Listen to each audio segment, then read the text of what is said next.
चाहे वो सपा हो, बसपा हो या कांग्रेस हो या बीजेपी हो, सब आपसे डरने लगा। आपने भी पहचान बढ़ाया, संघर्ष किया, लेकिन आपका नेता जो है वो गुलाम बन गया।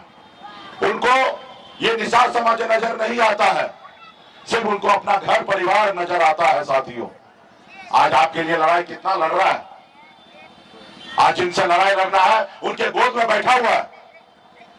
आप वहां पे भी रहकर लड़ाई लड़ सकते हैं, अपनी बात बना सकते हैं। और सच मानिए साथियों, अगर यूपी बिहार के निषाद अगर एक पैर पे खड़ा हो गया और एक साथ सभी नेता खड़ा हो जाएगा तो वो दिन दूर नहीं है, 24 घंटे में दिल्ली की सरकार को आरक्षण लागू करना पड़ेगा।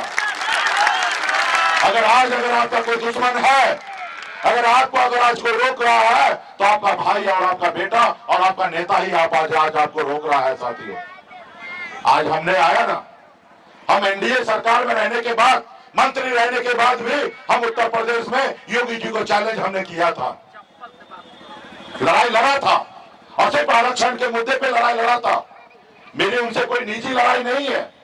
मेरे गांव में आके मेरे जमीन में घर नहीं बना लिए योगी जी।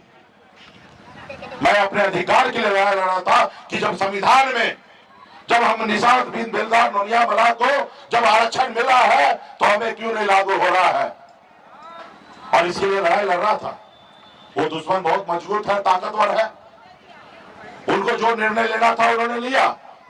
हमारे विधायक को खरीद लिया, हमारे सरकार से हमें बाहर कर दिया। लेकिन मेरे पास हौसला है, शक्ति है, ताकत है। पहले राजा के घर में बच्चा जन्म लेता था तो राजा बनता था, लेकिन जब बाबा साहब भीमराव अम्बेडकर ने संविधान बनाया, आजादी के बाद हमें लोकतंत्र दिया, और उस लोकतंत्र में बताया जब राजा का बेटा राजा नहीं बनेगा, एक गरीब मजदूर का बेटा, एक किसान का बेटा, एक निषाद मल्ला का बेटा भी अपने वोट के दम पर राजा बनेगा। तो इसके लिए हम लड़ाई लड़ रहे हैं। सिर्फ वोट तो हमारे पास है, सिर्फ समाज को जागरूक करने की आवश्यकता है। जैसे कभी काशीराम जी ने जागरूक किया और 4 बार दलित की बेटी भी मुख्यमंत्री बनी। ये पैसे के दम पे नहीं हुआ, ये वोट के दम पे हुआ और संघर्ष के दम पे हुआ। अगर आज आप भी संघर्ष करेंगे तो आपके आने वाला पीढ़ी भी बेहतर जिंदगी जिएगा। साथियों, इसलिए आज हम लड़ाई लड़ने के लिए आए हैं, आपके हक अधिकार के लिए। ये संदेश को गांव तक पहुंचाइए। आरक्षण नहीं तो गठबंधन नहीं, और गठबंधन नहीं तो वोट नहीं, और वोट नहीं तो दिल्ली का सरकार नहीं। लेकिन मैंने आपका अपना भाई, आपका अपना परिवार मानकर मैं बिहार से संघर्ष करने के लिए, लड़ाई लड़ने के लिए आया, और आज भी लड़ाई लड़ने के लिए आया हूं। क्योंकि साथियों, हमें सिर्फ एक ही सोच है, सपना है कि समाज को आरक्षण मिले। जब आरक्षण मिलेगा, यूपी बिहार झारखंड में 5 करोड़ निषाद है, हर चेहरे पे मुस्कान आएगा, हर घर में खुशियां आएगा। और इसके लिए संकल्प लेकर लड़ाई लड़ने के लिए सर पे कफन बांध करके आपके बीच में आ गया हूं साथियों, और आपके लिए लड़ाई लड़ रहा हूं। ये आपको डिसीजन लेना है, ये आपको निर्णय लेना है कि आपको कैसी लड़ाई लड़ना है।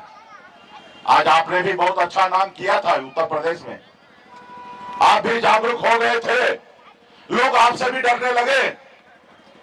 लेकिन हमने देखा कि बिहार में समाज खड़ा हो चुका है, अपने हक अधिकार के लिए बिहार में मुकाम को हासिल कर लिया।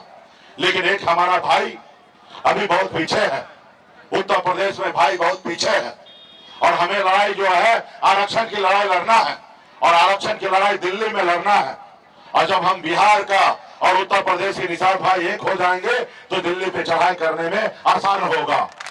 और आपने देखा 2022 में हम बिहार में मंत्री रहने के बावजूद भी, एनडीए सरकार में गठबंधन में मंत्री रहने के बावजूद भी हम उत्तर प्रदेश आके हमने संघर्ष किया और लड़ाई लड़ा और नारा दिया कि आरक्षण नहीं तो गठबंधन नहीं, और गठबंधन नहीं तो वोट नहीं, और वोट नहीं तो यूपी की सरकार नहीं।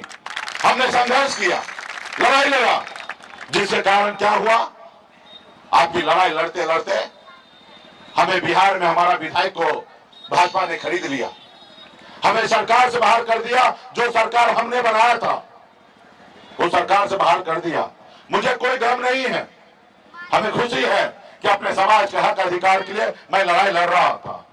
मुझे कोई जरूरी नहीं था कि आपके लिए भी उत्तर प्रदेश आए और आपके हक अधिकार के लिए लड़ाई लड़े।